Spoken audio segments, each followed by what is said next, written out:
Cześć, nazywam się Katarzyna i zapraszam na drugą część filmu pod tytułem Zapytań Inspirello.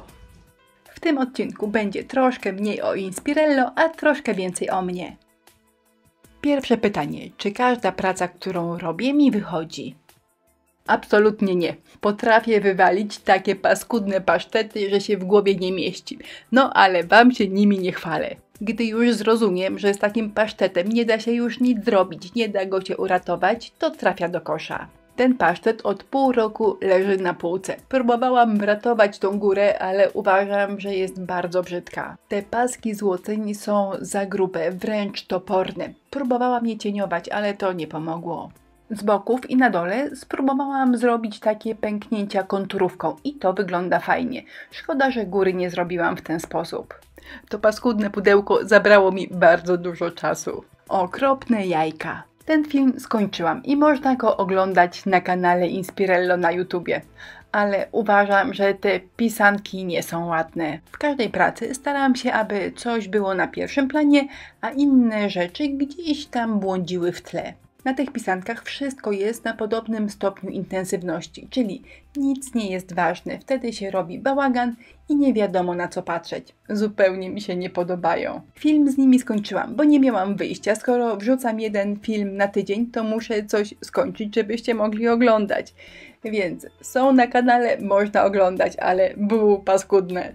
Czy zawsze kończę swoje prace? O nie, bardzo często zaczynam i nie kończę. Powodów takiego stanu rzeczy jest kilka. Czasami robię jakąś pracę z nowego papieru ryżowego i ktoś w międzyczasie wrzuca prawie identyczną jak robię. Wyglądałoby na plagiat, głupia sprawa, więc nie kończę takich filmów.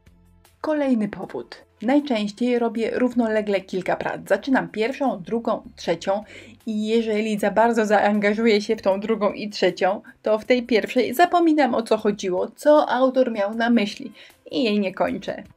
Z takich niedokończonych pomysłów mam mnóstwo wycisków, może je kiedyś zużyję. A to pudełeczko z misiami właśnie jest taką pracą, która tak długo czekała na skończenie, aż umarła w kącie. Nie będę gołosłowna, proszę bardzo, tutaj miała być bombeczka z wyciskami. A na tym słoiku chyba chciałam przykleić lawendę. Ten kieliszek to miał być świecznik, a butelka zupełnie nie pamiętam o co mi chodziło. Skąd wiem, co się w pracy sprawdzi, że to będzie razem w kupie ładnie wyglądało? Takiej pewności nigdy nie mam, bo wystarczy troszkę niedobrany kolor i cała praca wygląda nie najlepiej. Ale mam taką pewność, że przy prostych pracach, które zawierają mało elementów, dużo łatwiej je połączyć, żeby wyszło coś skromnego, ale ładnego. Natomiast bardzo skomplikowane prace, gdzie mam jakieś złocenia, spękania, wyciski, tam trzeba już mieć dobre wyczucie koloru i kształtu, żeby to wszystko ładnie na koniec wyglądało. Kolejne pytanie, czy tworzę moje prace codziennie, a może tylko raz w tygodniu? Praca z deku wymaga cierpliwości, bo malujemy, suszymy, lakierujemy, suszymy, przyklejamy, suszymy. I zazwyczaj, jeżeli sama czysta praca zabiera nam 3, 4 albo 5 godzin, to suszenie zabiera 5 razy więcej. Oczywista oczywistość i po co ja wam o tym w ogóle mówię? Bo gdybym tylko siedziała w domu i robiła moje prace, to większość czasu to by było czekanie, aż coś mi wyschnie. Chodzę codziennie do pracy, wstaję 6, 7, jadę do roboty, tam spędzam kilka godzin, czasami z wami rozmawiam przez telefon. Potem wracam do domu i zabieram się za moje prace. Tworzę praktycznie codziennie, po pracy i nocami oraz w weekendy, żeby wszystko zdążyło wyschnąć i żeby na niedzielę był gotowy następny film. Po południu cudów nie zrobimy, ale można zrobić lakierowanie i wysuszyć, i położyć spękania i wysuszyć.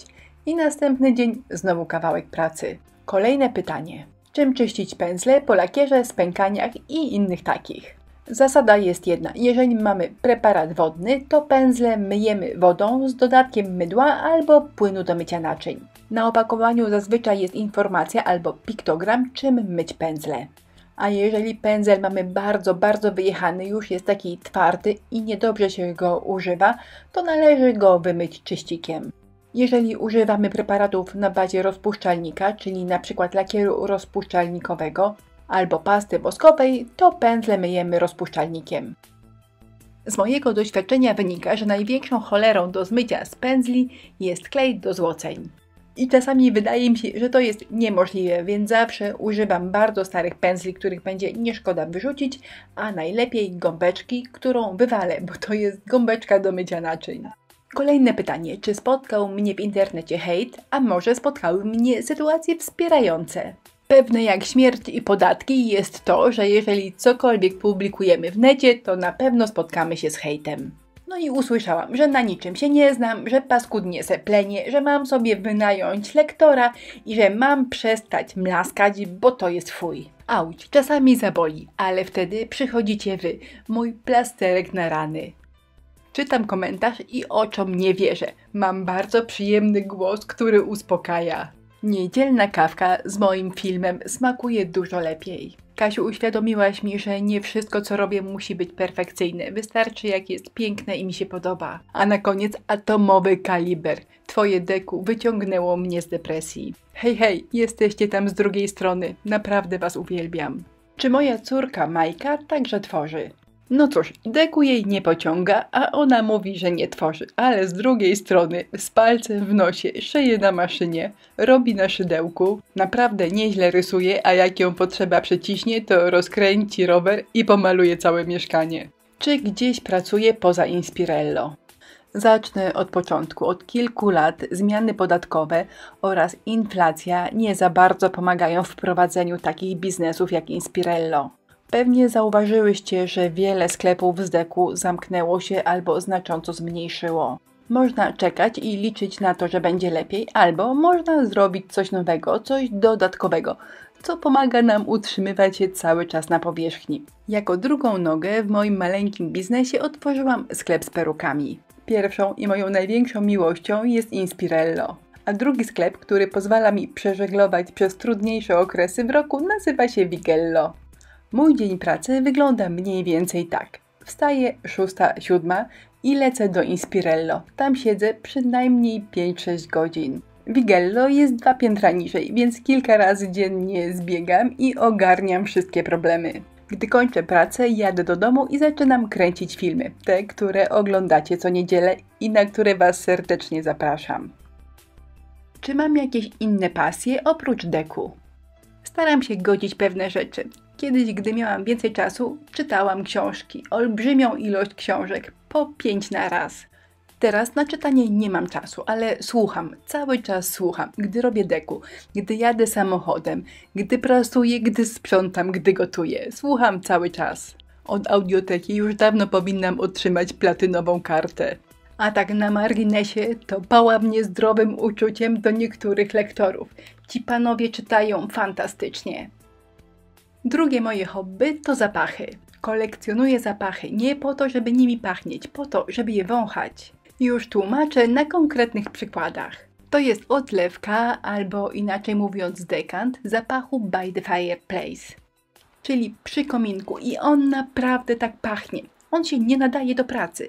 Trzeba się nim delektować wieczorem, najlepiej zimą, przy gorącej herbacie. To jest magia. Psikamy na rękę i czujemy palący się kominek i gorące pieczone kasztany. Wiecie może jak pachnie kwitnąca lipa? Pamiętam ten zapach z dzieciństwa, kiedy spędzałam wakacje u babci na wsi. I w tej małej buteleczce mam odlewkę właśnie takiego czarodziejskiego zapachu. Nazywa się Tilia. Psikam na nadgarstek i czuję, jakbym znalazła się w pobliżu lipy, która pięknie kwitnie i czaruje nas swoim słodko mdlącym zapachem. Ten zapach nazywa się panettone i pachnie dokładnie jak przepyszna, świąteczna włoska babka. Wyraźnie czuć delikatnie przypieczoną skórkę pomarańczową oraz delikatnie przypalone brzegi ciasta. A teraz coś z innej bajki. Zastanawialiście się kiedyś, jak pachnie kosmos? Pan Contrebiche, czyli według mnie najlepszy obecnie perfumiarz na świecie, potrafi w zapachy. Stworzył Tilię, ale także stworzył Ganymedesa, czyli zapach przestrzeni kosmicznej. Chłodny, troszkę szpitalny, dystansujący, ale bardzo pociągający.